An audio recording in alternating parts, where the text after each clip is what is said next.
To India now, where the government is intensifying its decades-long campaign against left-wing Maoist insurgents. Security forces are ramping up operations in the central state. In a recent offensive, 27 suspected rebels were killed, bringing the insurgent death toll to over 200 this year alone. Now, DW's Adil Bhat traveled to the Bastar forests in that region where this war is reshaping the lives of India's most marginalized tribal communities. This special police unit is patrolling in the heart of Chhattisgarh state in central India. Its mission is to track down Maoist insurgents, locally known as the Naxals. Regular operations are now routine, aimed at crushing the decades-old insurgency. Today, Commando Officer Sanjay Paul is leading the operation.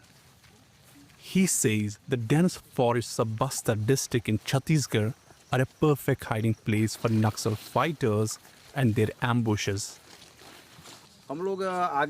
We have received a tip-off about Naxal movement in the area. We are patrolling and moving ahead. Depending on the situation, we will search the entire area. We will return after taking the appropriate action. There is news of the presence of 20 to 30 Naxals in this area.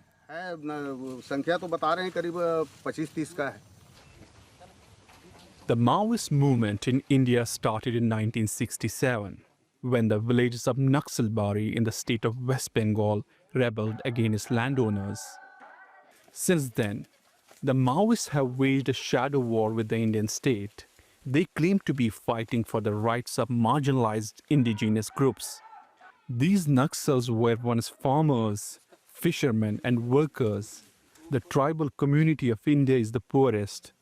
They say their resources, water, forests and land are under threat by the state. In early February, the Indian government promised to eliminate the Maoists by next year. For Sanjay, the fighters remain a persistent threat to national security. Since this is a Naxal-dominated area, there is always a danger of ambush. We have to tread carefully, as there are landmines and bombs planted in the region. We return to our base only after completing the military operation. These operations have left a heavy toll on local indigenous communities. The Adivasis, as they are called in India, live amid constant fear. We travel deep into the forest to Bodga village. After walking for hours through the jungle, we reach the village to meet families in mourning. Sukli OM, mother of Ramesh, is remembering her son, who was killed by a bullet in a crossfire between security forces and Naxal insurgents last year. On that day, Ramesh, a farmer, was on his way to bathe in the river when the bullet hit him.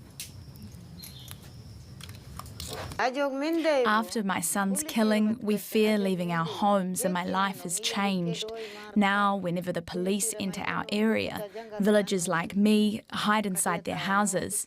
During these encounters, our life comes to a halt. Sukli is not alone. Thousands of families bear the scars of this decades-long insurgency. She takes us to her neighbor, Rajay Ayam, who was shot in the back inside her house during the hunt for Maoists. Raji tells us that commandos barged into her house, suspecting Naxals were inside, and opened fire while she was feeding her child. After the injuries, my body isn't working. I'm not able to farm or go to the jungle for work.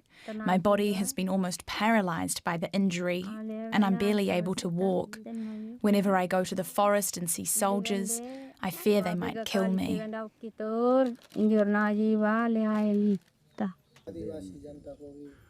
Locals say the line between insurgents and civilians has blurred, and many accuse military and police units of failing to distinguish between the two. But the government's message is clear: surrender or be wiped out. The nation was infested with Naxalism. In the last 11 years, out of 11 states infested by Naxalism, now it is only left in 3 districts. Just mark my words that by March 31st next year, this country will be free from Naxalism.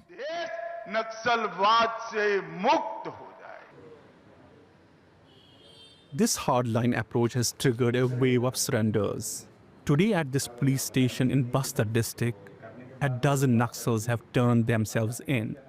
Some disillusioned, others exhausted, and many drawn by promise of rehabilitation. Currently, the government is having a new Naxal rehabilitation policy where they'll be given a proper training and with regard to any of the trades that they would choose, like driving or masonry, plumbing, electrician work, or anything that they are interested in, stitching or anything. So it's a 3-month program where their skills would be developed and they would be given a monthly stipend. Since 2020, more than 1,000 Maoists, including those with a bounty on their heads, have surrendered in this region alone. Among them is Amit Barsa, a former Maoist insurgent who spent 12 years on the front lines. He says the movement is weakening, crippled by a lack of funds and weapons. Disillusioned by the hardships, he finally gave up the gun. I surrendered at a time when the situation is very critical. The police are deployed deep inside the forest, and you cannot survive in such an environment. I joined the Naxal movement because I was influenced by Maoist ideology. I received an education in Maoist Leninist philosophy, and that made me aware of the state and class differences between the rich and the poor.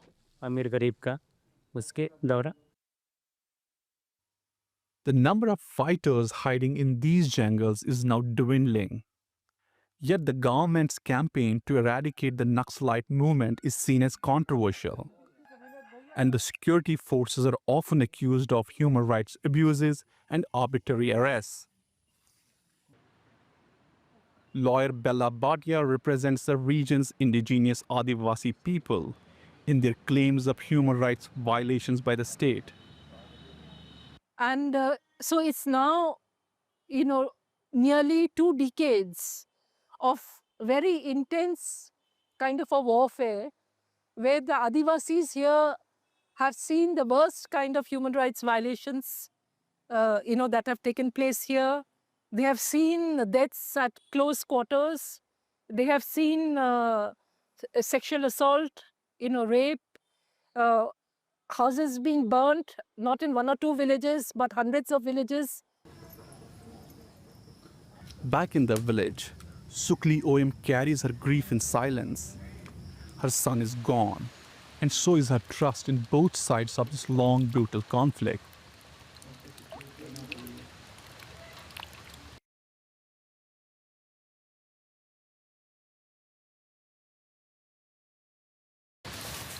And let's get more. We are joined by DW reporter Adil Bhat, who is back in Delhi and speaking with us now. You've talked to other indigenous people whose rights the rebels claim to be defending. What is your impression? Do the majority of them want the conflict to end? Of course, Sarah, everyone we met on the ground wants an end to this long and brutal conflict. Even for last 6 decades, people have suffered in this ongoing insurgency. And almost, like we have to remember, 12,000 civilians, security personnel, and Naxal fighters have been killed. So, Sarah, what's happening in recent years is that regular military operations have a huge human cost. And we visited a village in Bastar region, and then also to the surrounding forest to meet the locals about to understand the consequences of these ongoing military operations that they have to pay. And when we went there and we met those villagers, what we saw was that there are hundreds of families who lost their loved ones, mostly in crossfires. We also met locals who alleged that they have lost their family members in fake encounters. And on the ground, we got a sense there's a lot of resentment among the people. And many told us they have never received any compensation for their raw loss of human or material loss. Apart from these families that we have, that you already saw in the report, there were many others who narrated their experience in the conflict. I remember, one grieving father who traveled 6 hours just on foot to meet us. And he told us that I just want to know the world story of my son. And he said to us, like, whenever you go back to Delhi, please take our story and people should know. And he said that security forces have killed his son, who had nothing to do with Naxalism, when he was working on his farm. So these are stories that we witnessed on the field, and they have sparked a lot of concerns, usually among civilian society members. And we spoke with one lawyer and human rights activist there. She told us that these relentless state-backed counterinsurgency operations have turned bustard forests into war zones where villagers continue to face brutal state violence and the people live in a constant fear.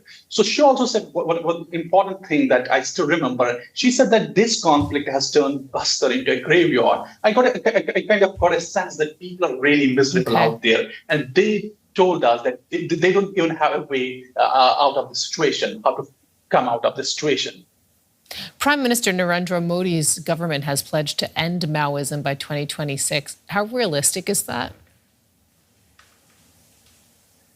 For the state, it's a realistic goal, and it depends on who do we pose this question.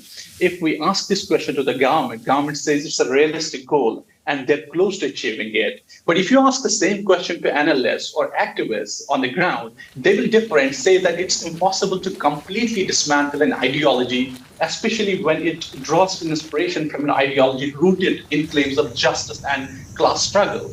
Because this ideology is, of course, inspired by Leninism, Maoism. They say that as long as there is injustice, the Maoist ideology will survive.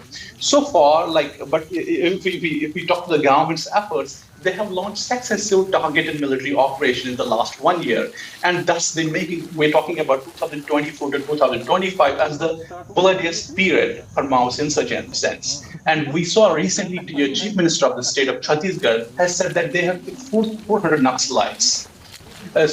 We met some officials, police officials, and they told us that the Maoist insurgency is currently on the back foot. In fact, we met several standard Naxals we saw in the report as well, and they told us that the movement is weakening because of lack of funds and weapons. Okay. So not only that, in the last several months, we saw the security forces have neutralized some of the top leadership of Mao. So this impacts the morale of the rebels. But now the big question still remains, can the Maoist insurgency be defeated entirely? And we posed this question to a lot of them.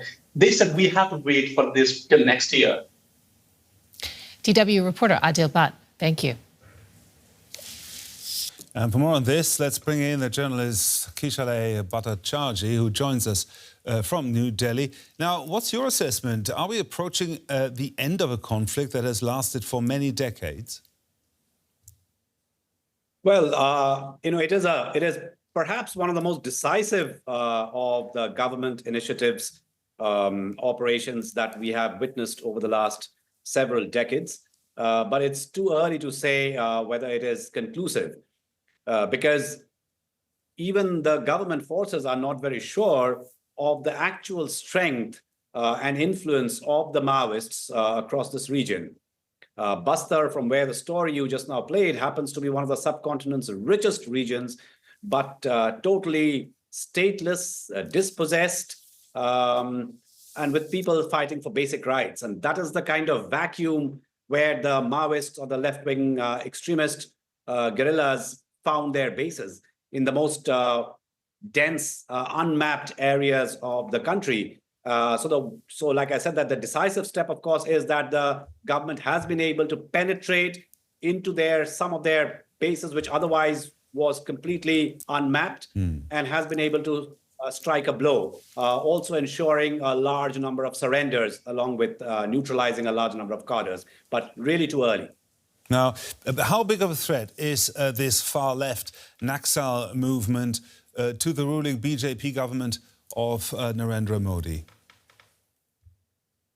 Well, it's not just to the ruling Narendra Modi government, but prime ministers, several prime ministers, predecessors of Modi, have in their internal and external communication have always noted that the left-wing extremism is the gravest internal security threat of India, because it really covers a large swath of eastern and peninsular India. And this is where most of the forested areas, mining areas, and waterheads are there. So it is a fight really for natural resources between the state and the people. The people living out there are not willing to give away this natural resource because it is their land. The state wants that natural resource. Bastar itself and that area and the current operation, and I argue, is happening also because of a large mining, a railway line that needs to be built between the mines and the main area of transportation. And they need to clear these forests for the mines to be operational. And there are 28,000 mines that operate in this area. So we are talking of the two of the largest coal mines, of the world's largest coal mines are located out here. It has 28 minerals, including limestone, bauxite, graphite, dolomite, glauconite, and tin ore. So it is not just a threat to the government of India. I think it's more like the government of India needs this to be able to, what they say is to be able to claim states' resources. And that's where the fight is. And the Maoists come in out there speaking on behalf or becoming the spokesperson of the local people, the local residents out there. The local residents are caught in a bit of a crossfire, and they are really the collateral in this fight for resources between what the Maoists feel that they are protecting and the government feel that they are claiming. Now, the insurgents say they identify with Maoist ideology. What does that mean? What's behind this movement?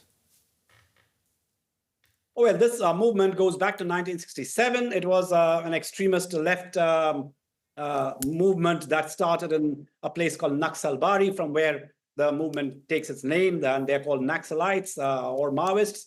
Naxalbari was a tea garden close to Bengal, Nepal border in the eastern part of India. And its influence really spread. They believe in total revolution. They want to usurp the power of the country because they feel that the country is not run the way that they need to run. But over the years, over these last 55, 60 years, the CPI Maoist, or the party as they call it, wasn't a coherent one. It was a party that continued with splits and mergers. So there are different arms of the party, now there is a Politburo, there's a central committee. One doesn't know the real strength of the Politburo and the central committee, but the large cadres that we know today that are active are in that area of Chhattisgarh, Bastar, Dantewada. That is the area from where you have played the story. But otherwise, the influence of the Maoists ran across 20 states of India, several. So, and this is not the first real operation that the government has undertaken. There have been operations in earlier governments, like Operation Green Hunt, Salwa Judum.